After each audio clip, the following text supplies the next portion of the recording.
నమస్కారం, రుద్ర న్యూస్కు స్వాగతం.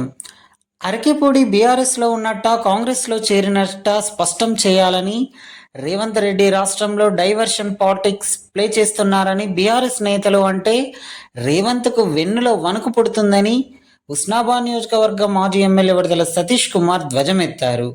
నిర్బంధాలు, ఆంక్షలు, అరెస్టులు బీఆర్ఎస్కు కొత్తేమీ కాదని, దమ్ముంటే అరకెపూడి గులాబీ కండువా వేసుకొని కేసీఆర్ ఫోటో పక్కన పెట్టుకొని మాట్లాడాలని, విద్వేషాలు రెచ్చగొట్టవద్దని, బీఆర్ఎస్ శ్రేణులకు ఏకపక్షంగా డీజీపీ వార్నింగ్ హాస్యాస్పదంగా ఉందని అన్నారు.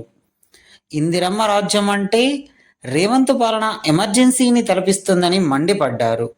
షేర్లింగంపల్లి ఎమ్మెల్యే అరకెపూడి గాంధీ బీఆర్ఎస్లో ఉన్నట్ట కాంగ్రెస్ పార్టీలో చేరినట్ట స్పష్టం చేయాలని, ప్రెస్ మీట్లో నీళ్లు నములుతూ స్పష్టత లేకుండా మాట్లాడుతున్న అరకెపూడికి బీఆర్ఎస్ అధినేత కేసీఆర్ ఫోటో తన పక్కన పెట్టుకొని మాట్లాడాల్సి ఉండేనని సవాల్ విసిరారు.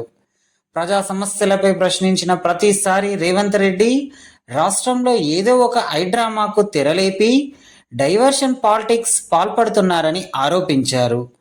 విపక్ష పార్టీ ఎమ్మెల్యేపై దాడి చేయించిన సీఎం నేడు శాంతి భద్రతల పేరెత్తడం విడ్డూరంగా ఉందని అన్నారు.